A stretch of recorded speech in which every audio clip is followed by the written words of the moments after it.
Stuck in a basement sitting on a tricycle, girl getting on my nerves. Thought she was fine, losing my mind. Don't know if her body is hers. Kia. It's low, eh? I can see your rankings. Oh, Jack, don't look. You cheater.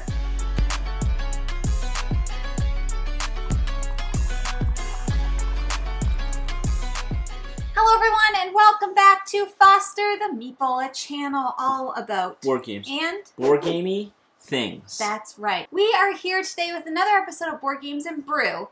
Boom. Boardroom Game Cafe mugs fully intact. Jeff is drinking coffee. I am drinking tea because Jeff took the last of the coffee. I've also already had 2 coffees today. Jeff's also already had 2 coffees today. That's a bad idea. But staying up late, suckers! Staying up late. Why? Because it's a freaking weekend. What we are here to talk about today is Stonemaier Games. Stonemaier Games. Here's the thing. Stonemaier is one of our favorite publishers, I would say, at this point. Agreed. And probably one of the ones that was the most instrumental in getting us into the hobby. I will just say, this video is not sponsored by Stonemaier, though this leads into my point.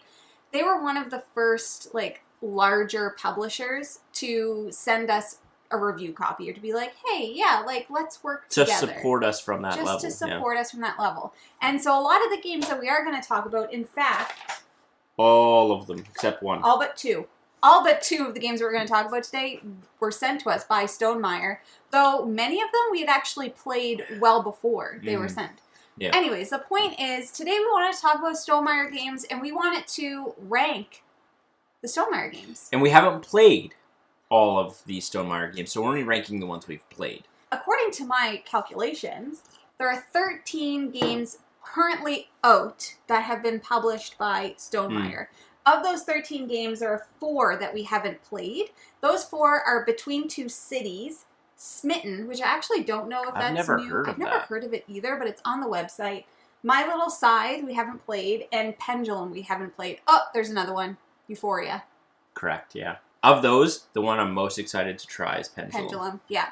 I've heard it's really fun, but that you have to play with people who maybe haven't played before to put yourself on an even playing ground. Yeah, apparently it's one you can get really good at. And let's get into it, shall we? Starting with number 9. My number 9 in the list of Stonemaier games that we have played is Charterstone. Charterstone is a campaign game, and it's actually the first campaign game that we completed start to finish. And one of our first It's our first campaign game. First games into the hobby, though, too. Yes. In general. If you hear chomping, it's Juno chomping. Juno's chomping on her bone. She's chomping on her bone. When we first played Charterstone, it was a game that actually, blew me away. Charterstone, as I mentioned, is a campaign game that features these adorable little humans. And you play as a human, and you are going from, place to place and discovering and unveiling different things. It was one of those experiences, something that we'd never done before. There was a part in it that involved, I can't say it because it's a spoiler, but... Oh, yeah. So there was a part in it. It's not just a campaign game, it was a legacy game. So it was the first time we've had to destroy pieces of a game. And the first time that our characters were kind of expanding and doing these things. And it was a really, really enjoyable experience. I would say it falls at this spot for me because I know at this point, if we played it, we'd probably like it, but we wouldn't love it as much as we did when we played it at the time. Yeah, I think that's fair. Not my number 9. What is your number 9? My number 9 is a game called Between Two Castles of Mad King Ludwig. Yep. I knew that would be low on your list. I'm just going to call it Between Two Castles. Between Two Castles is a combination of 2 other games, Between Two Cities and Castles of Mad King Ludwig, neither of which we've played separately. No. We've only played this combined version of the game. Yeah. In Between Two Castles of Mad King Ludwig, you are basically building a castle. And you are doing that by developing rooms and room combos in order to maximize your points. Basic premise. How you're doing that is, if Jamie and I are sitting next to each other, and then I have someone to my left, I will be scoring my castle that Jamie and I are collectively building together. And then I will also be building a castle between me and my partner on the left, and drafting tiles in order to build out that castle. At the end of the game, you are going to score your weaker of the 2 castles. Mm-hmm. So again, there's different room types that you're building. They all have special abilities and special ways of scoring. You're doing that by drafting tiles around and around, and then collaboratively building out your castle to the best of your ability. Mm-hmm. And you want to do well on both sides because, again, you are taking the weaker score. So you don't kind of want to screw one side over the other because then you also have to take the weaker of the 2. Why it's number 9 is just not my style of game. I like my cooperative games to be cooperative. I like my competitive games to be competitive. I don't really like when those things mesh too much. Mm-hmm. And that's really the only reason why this is number 9 on my list. It's just not a mechanic that I overly enjoy in any game. Mm-hmm. But I know it's one you very much enjoy. So we are very different on that one. Yeah. But. So my number 8 is probably going to shock Jeff, and it honestly shocked me a little bit too. You're really going to offend me. This is really, really difficult. It's really difficult because all of these games are good. Like, I thoroughly enjoy all of these. But my number 8 is Red Rising. So Red Rising is essentially like Fantasy Realms on steroids in the world of Red Rising, which is a book series by Pierce Brown. I love Fantasy Realms. I love that mechanic. I think the mechanic works really, really well within this world. However, if you haven't read Red Rising, and you play this, you're not really going to connect as well. Which I haven't.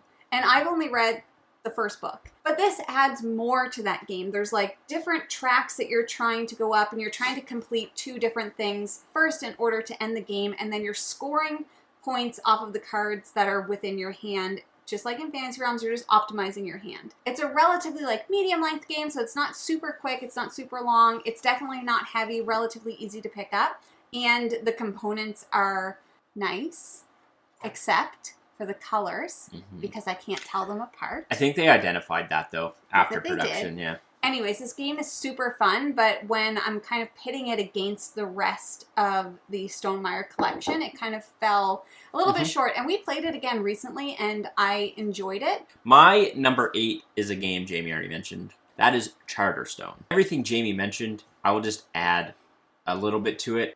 Why this game I will always have a fond memory for this game is because, again, as Jamie mentioned, it was our first legacy campaign game, and I will never forget getting those prompts of being like, you've unlocked card number X, and you're going through this little beautiful magnetic looking little box and finding the card, and it's a new worker type or something, or like a new prompt, and it was just so cool. Yeah. It really, I think, propelled me into loving that mechanic. That video game-esque feel. Of like, ooh, I'm just exploring this world. Yeah. Okay, my number 7 is Rolling Realms. So Rolling Realms is a roll and write crossover. Your number 7 is My Rolling number Realms. 7 is also Rolling Realms. Amazing. So Rolling Realms is a roll and write game that Jamie actually developed during like COVID times and ended up releasing it as like a physical form, because at first it was a print and play, and then now keeps releasing more expansions.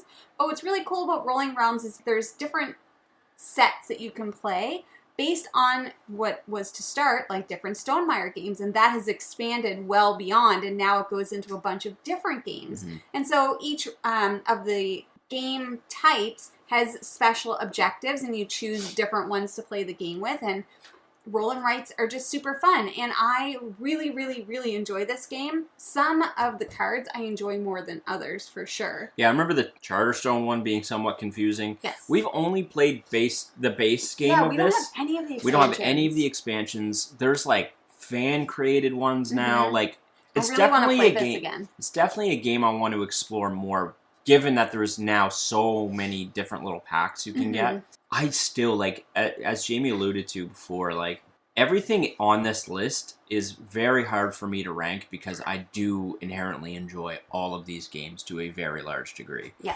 Including Rolling Realms. The problem, I think, with Rolling Realms is it's just part of that roll and write world that is, there's so many good games in that. Yeah. In that world. Fair enough. But I would like to try, like, I know I think there's a Terra Mystica one now. And there's actually some people in the Discord that I think have, like, submitted their own, like, versions. Like, I'm pretty sure Jeffo has done some stuff. And, like, yeah, I think that's a game that would probably creep up this list if we had played it more. Yeah. My number 6 is Between Two Castles of Mad King Ludwig. I definitely enjoy this game a lot more than Jeff does because I am all about that puzzle life. And this game is just a giant dual puzzle because you're like puzzling over here and you're puzzling over here and you're like, this has got to be good. This has got to be good. They both got to be good. And then you get annoyed at the other person because you're like, you have to put something good in here. Why would you draft that crappy tile? Yeah, right? And, like, you really have to work together. You have to communicate. But it can get, like, for some people, it can get a little bit overwhelming because you're like, well, I'm just trying to do what's best for both worlds. Should you answer that in case it's about Disney? Yes. Hi. Hi.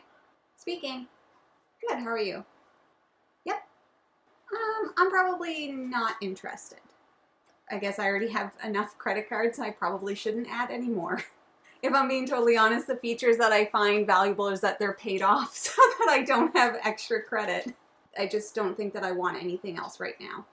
Thanks, you too. Bye. This is about a pre-approved. I'm like, first of all, why are you talking so slow? Okay, what was I talking about? Between Two Castles. I love it. Anyways, fair. That's my number 6. What's your number 6? I don't know, but Juno is like... Needy. Just so needy today. Chaos. What a chaotic video. What number are we at? 6? Cease. My number 6 is Libertalia, Winds of Galecrest. That's my number 5. So you talk about it, but just know that's my number 5 and then I won't need to talk about it. Libertalia, Winds of Galecrest is an iteration of the original Libertalia, which is a... pirate game! Pirate-themed... What's the mechanism? Card reveal. I'll just quickly explain what you're doing. I don't know exactly what the mechanism is. Everyone will draw the same pirate cards from a stack of pirate cards. You then will be placing those pirates out, and you are going to be completing actions based off of the order of those pirates, so all the pirates will have like an inherent value. You are going to be then triggering a bunch of actions in sequential order up and then back. Each pirate will do different abilities. There's a bit of like a set collection piece depending on what pirates you have out and then what bounty or what booty, I think it's booty in the game. Booty. What booty you're taking. Juno. That was a loud toot, huh? So loud. Oh, poor girl. Did you have a little tootie? Are you embarrassed? You embarrassed? Did you have a little toot? Oh my god. You have a toot. Sometimes she does that when she stretches up. And that booty all has different abilities attached to it. Like, it's all just a race for victory points, doing these little card plus booty combos in order to score more victory points and then be the winner at the end of the game. I enjoyed the original Libertalia. Yeah. Winds of Galecrest just... makes it smoother. Makes it smoother and adds, like, a bit of a new theme to it. It's still pirates, but you're basically, like, air pirates. And I very, very much like the strategy of everyone has the same pirates, but I don't know who is going to play what. A bit of a memory element to it. So it's like, what did Jeff play? There's a bit of memory. And then there's some mechanics of it, and there's some cards that allow you to get cards back. So you're like... not expecting for someone to play that same card again. That is my number 5.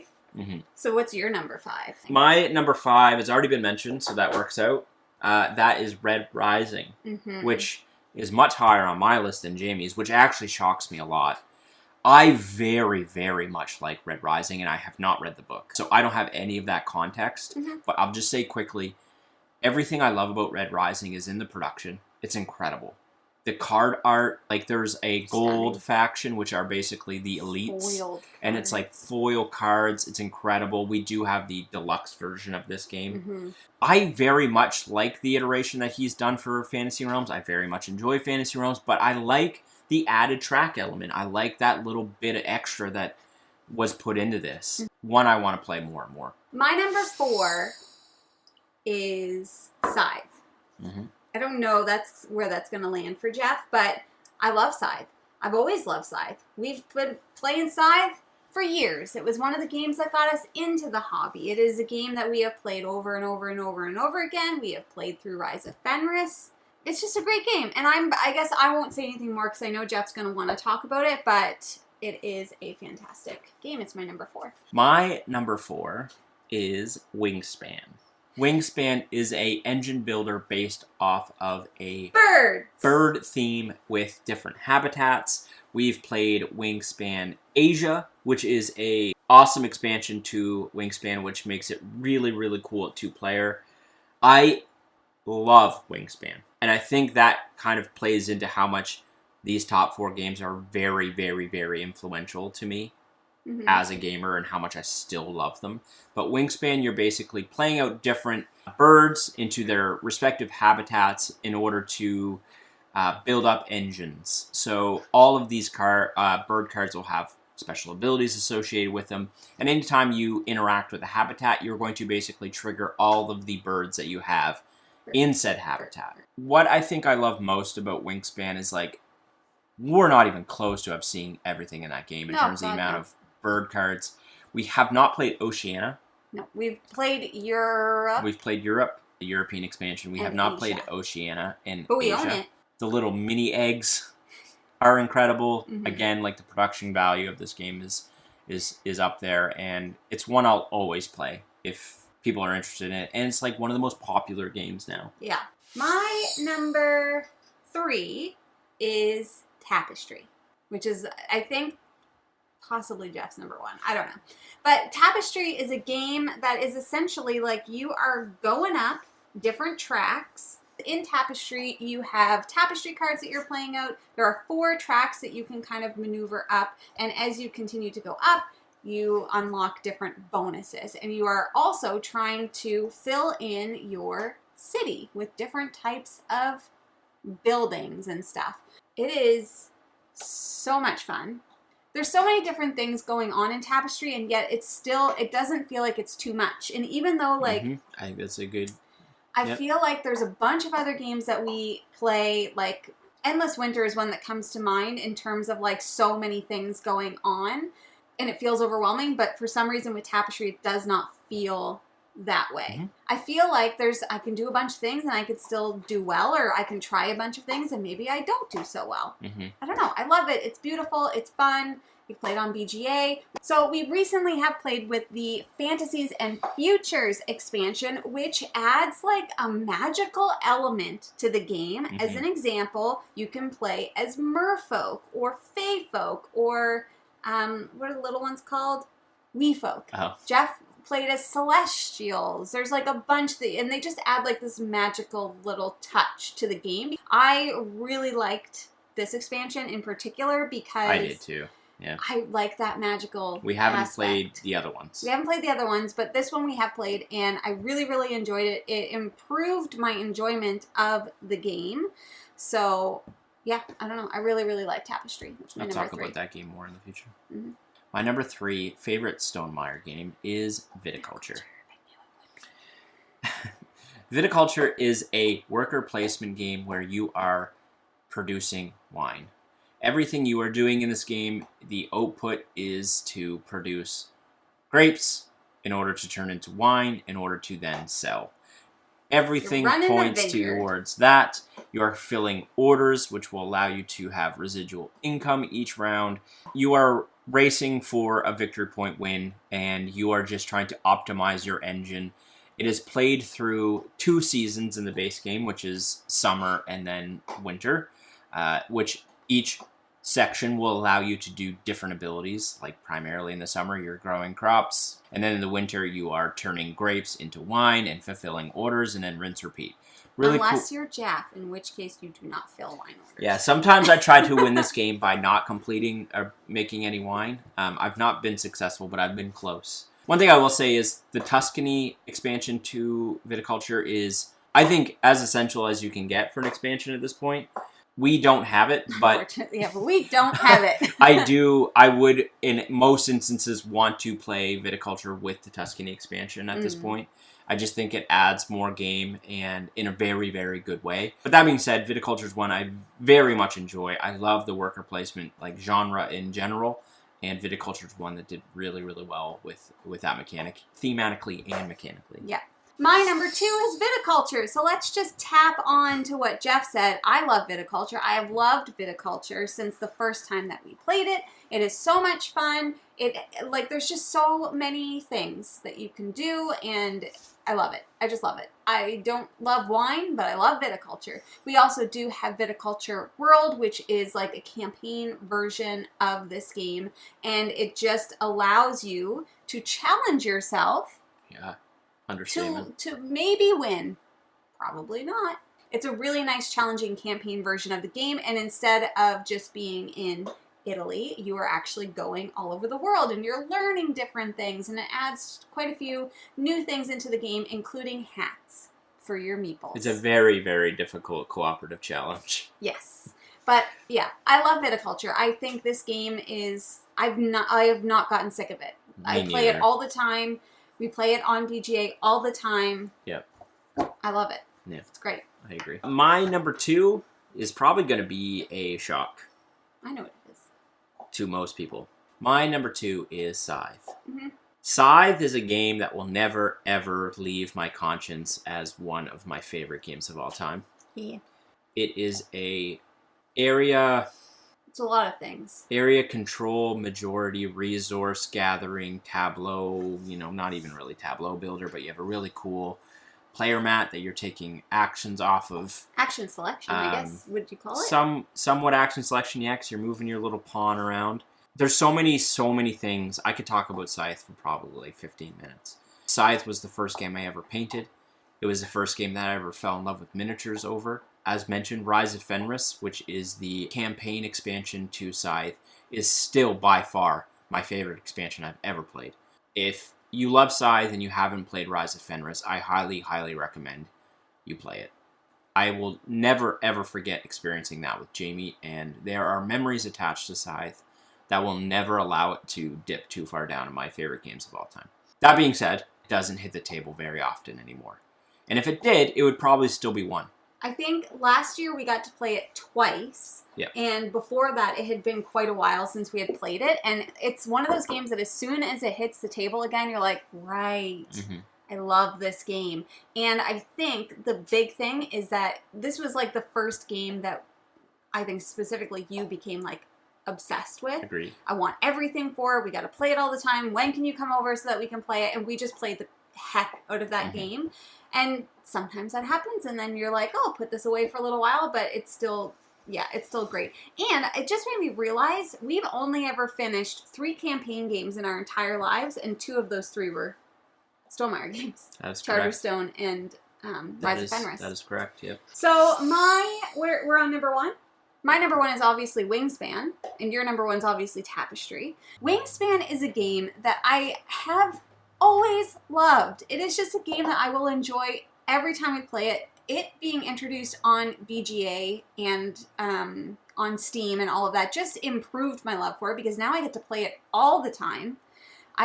There's something special about this game. I love that it is like welcoming enough to bring new people into the hobby. It's beautiful. It's a nice engine builder. It's kind of like a relaxing type of game. It's competitive, but not in a way that I feel like I'm overly thinking about like what you're doing. And I like that little kind of, it's got like cozy vibes. Yeah, it's your own little puzzle for sure. It really is. Yeah, there's some interaction with the bird deck. Yeah. But like you can always pull off the top of the Exactly, drop yeah. pile. But I really enjoyed Wingspan Asia. I thought that was a great iteration of the game.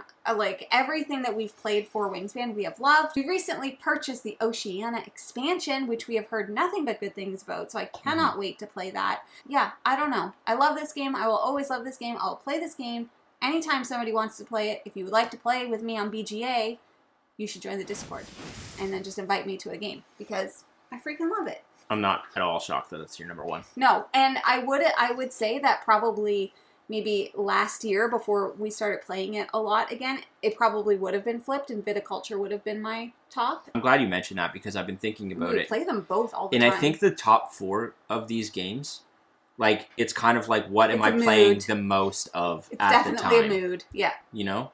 Oh, for I sure. don't think Scythe or Tapestry in this instance would ever move from 1 or 2. Mm-hmm. But, like, I think the 1 and 2 are going to flip-flop depending on what I'm playing more of, and the 3 and 4 are going to flip-flop depending on what I'm playing more of. Sure, yeah. As Jamie mentioned, my number 1 is Tapestry. What? Which is somewhat shocking because we did our top 50 not that long ago. Yeah. And these would have been in separate order, Scythe Totally. and Tapestry.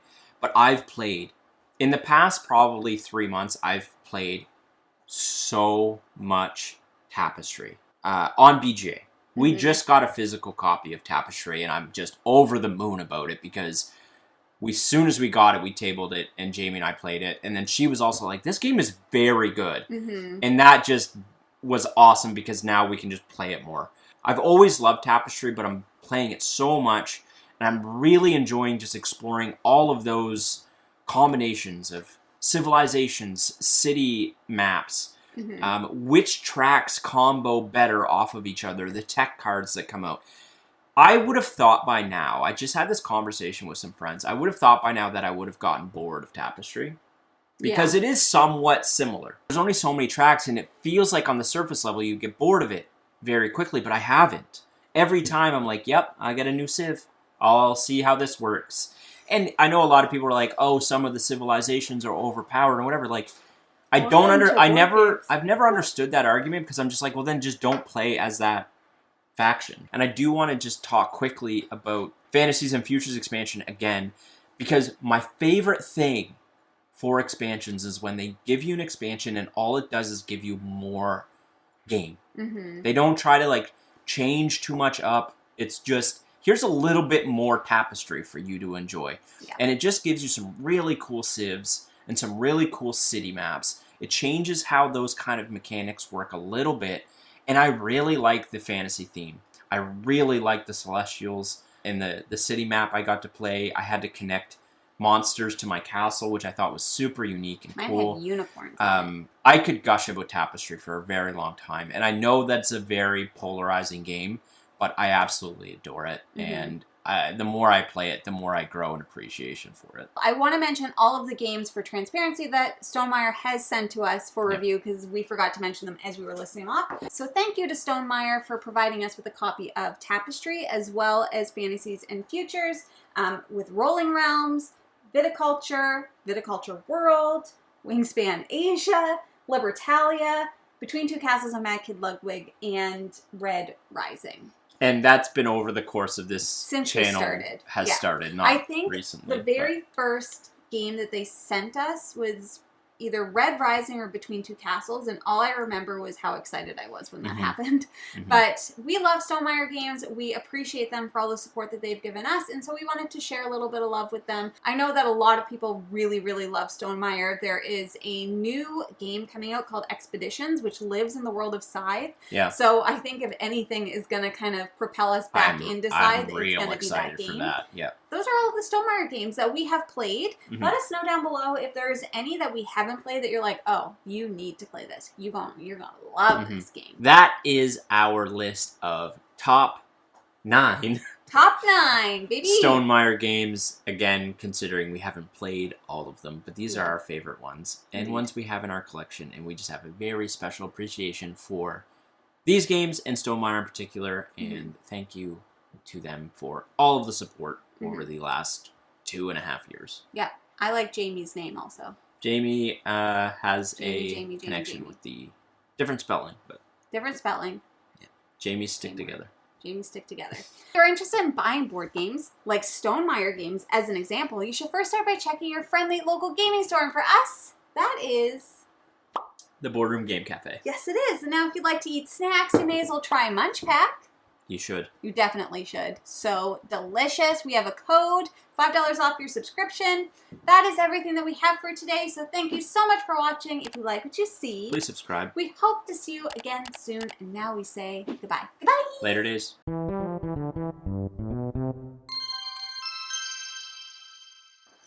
How's your coffee? You want some? It's the last of the coffee.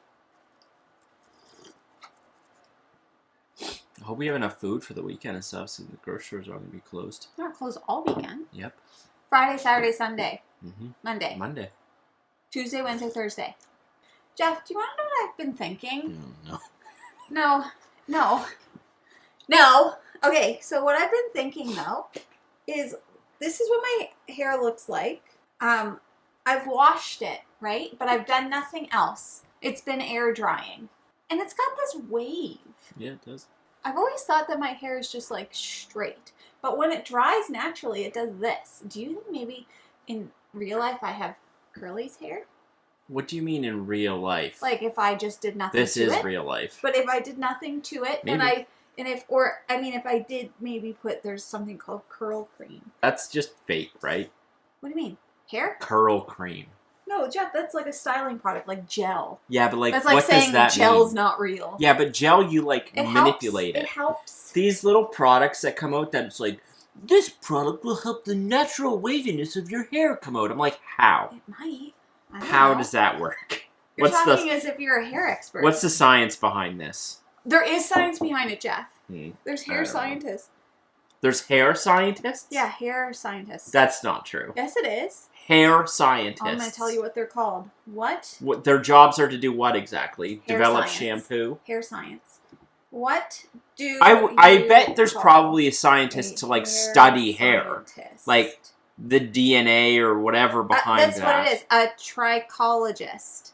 Trichology, study of diseases or problems related to the hair or scalp. That's not what I'm saying. I mean like shampoo scientists. Okay, I'll look that up. That can't be a thing. What do you call... Oh, of course it is, Jeff. They're probably more like chemists, right? Shampoo scientist. Shampoo. Nah, I don't. Why do we shampoo? I feel like. The science of hair products. Well, there's obviously a science. You want to do it at the same time? Sure. 3, 2, 1. Between two Charterstone. cities. Ah. No, between two castles of Mad King Ludwig. 3, 2, 1. Between two castles.